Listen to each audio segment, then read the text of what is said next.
कुछ लोग तो उसको गुजरात अलायंस कह रहे हैं। अब मुझे मालूम नहीं है ग्रैंड अलायंस है कि गुजरात अलायंस है, वक्त बताएगा। मैं इतना ही कह सकता हूं उसके बारे में। तो ये भी बताइएगा पीएचडी में आजकल हालचाल कैसा है? चंगा है। दूरियां अभी वहां पे हो रही क्वेश्चन ये है, पॉलिटिकल पार्टीज में आप ये देखेंगे कि ये मामला इलेक्शंस में होता रहता है। तो अवामी नेशनल कॉन्फ्रेंस जो है ग्राउंड जीरो पे कहीं पर नजर आ रही है। बिल्कुल बिल्कुल, हम पूरे कैंपेन में उतरेंगे। और कल को आपका ये असेंबली इलेक्शन है, बाज़ाब्ता तौर पर शिरकत करेगी उसमें।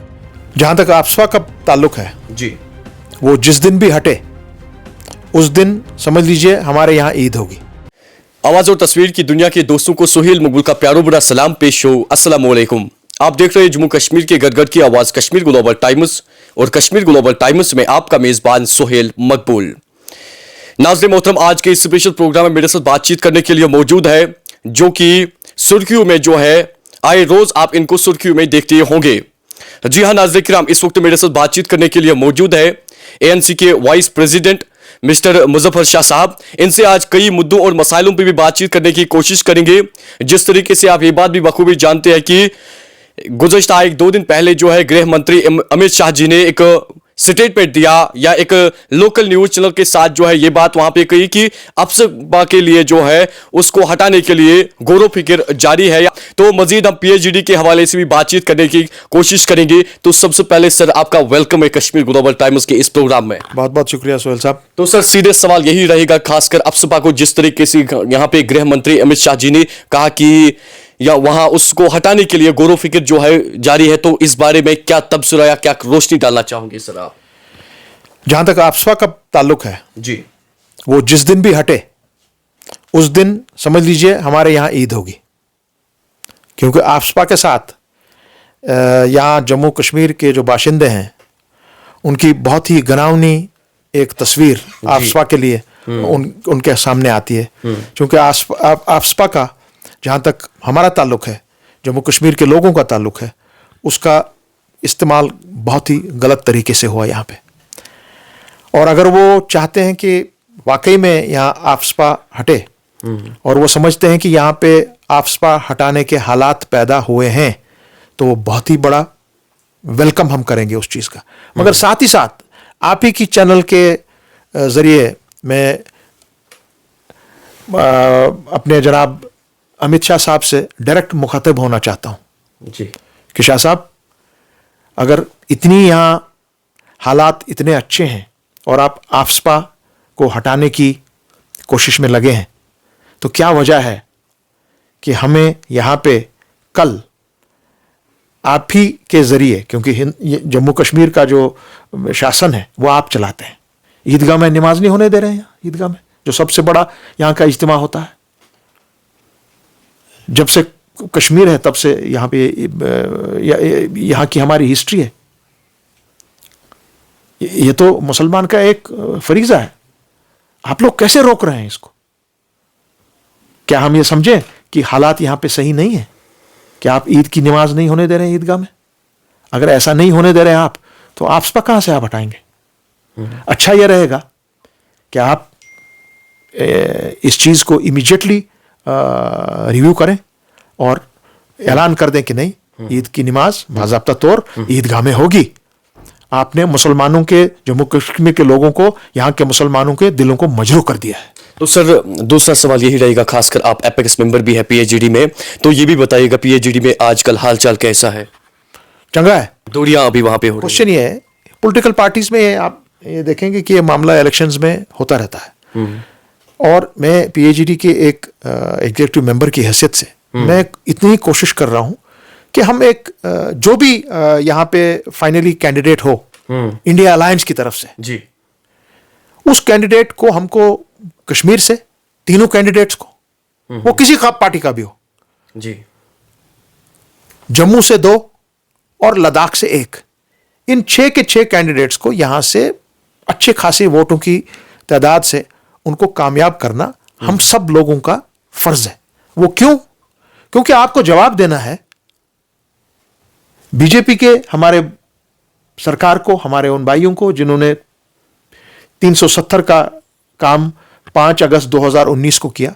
तो सर पिस कौन रहा है? पिस कौन रहा है? यहां के अवाम, क्या यहाँ की रीजनल पॉलिटिकल पार्टीज फिर आवाम के साथ जो है धोखाधड़ी कर रही हैं? मैं ऐसा नहीं कह सकता हूं, ऐसी बात नहीं है।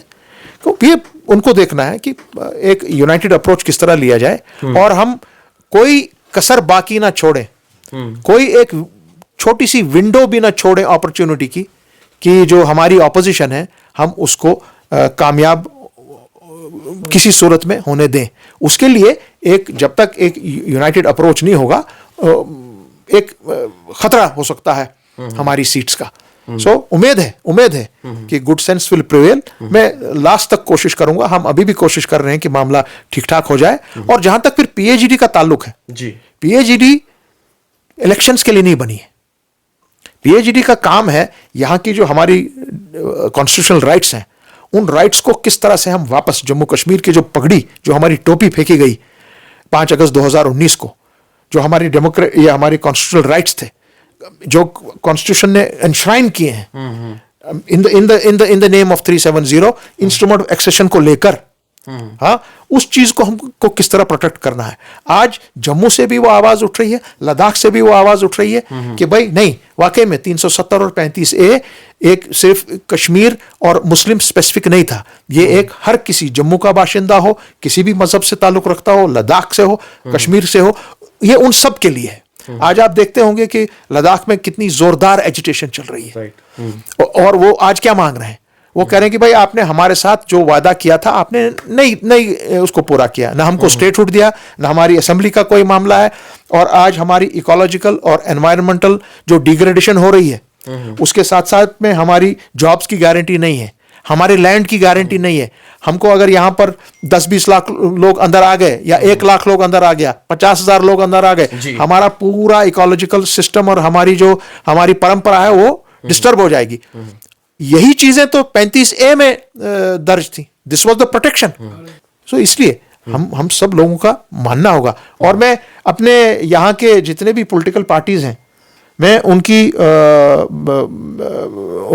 उनको इस तरफ लेना चाह रहा हूं, उनके जहन को इस तरफ लेना चाह रहा हूं कि अभी सुना जा रहा है आपकी लद्दाख में एक कंसेंसस कैंडिडेट को खड़ा करने की तैयारी है। वो पॉलिटिकल अपना बैगेज अलग छोड़ रहे हैं, कंसेंसस कैंडिडेट। तो जब वो कंसेंसस कैंडिडेट खड़ा कर रहे हैं to defeat the BJP, Jammu Kashmir में क्यों नहीं कंसेंसस कैंडिडेट खड़े हुए टू एंश्योर कि हम जम्मू कश्मीर की पूरी 3 सीटें ले लें? जम्मू में तो हो गया, वहां कांग्रेस को हमने इसमें एज इंडिया अलायंस मेंबर्स उनको 2 सीट दी गई हैं, उसमें कोई झगड़ा नहीं है। सो ये चीज को भी देखना है कि एक ऐसे चेहरे सामने आए जो पार्लियामेंट को हिला दें। तो सर एक और सवाल है, खासकर खबरों में अभी जो है सुर्खियों में ये चल रहा है कि यहाँ पे एक ग्रैंड अलायंस बनने जा रहा है जिसमें गुलाम नबी आज़ाद साहब की पार्टी, सज्जाद गनी लुन साहब की पार्टी और उसमें अपनी पार्टी जो है वो वहाँ पे एक ग्रैंड अलायंस बनाने जा रहा है। तो इस बारे में क्या तबसरा करना चाहोगे आखिर पे? देखिए, उसमें मैं इतना ही कहूंगा, वो कुछ लोग तो उसको गुजरात अलायंस कह रहे हैं। अब मुझे मालूम नहीं ये ग्रैंड अलायंस है कि गुजरात अलायंस है, वक्त बताएगा। मैं इतना ही कह सकता हूं उसके बारे में। तो अवामी नेशनल कॉन्फ्रेंस जो है ग्राउंड जीरो पे कहीं पर नजर आ रही है? बिल्कुल बिल्कुल, हम पूरे कैंपेन में उतरेंगे। और कल को आपका ये असेंबली इलेक्शन है, बाज़ाब्ता तौर पर शिरकत करेगी उसमें। तो अगर जम्मू एंड कश्मीर तो सर अगरचे मॉडल कोड ऑफ कंडक्ट लग गया है तो उसके बाद जो है कई सारी पार्टियां कैंपेन चलाती थी, लेकिन आज तो नहीं आ रही कैंपेनर्स नहीं चल। अभी तो कैंडिडेट्स भी फाइनलाइज नहीं हुए हैं, अभी तो फाइनलाइज नहीं हुए हैं। तो हर कोई पार्टी जो है डर क्यों रही है कैंडिडेट्स को खासकर अनाउंस करने? दूसरी बात है, ईद के बाद सब सामने आ जाएंगे, हम भी सामने आ जाएंगे। चलिए सर, अपना वक्त देने के लिए बहुत बहुत शुक्रिया।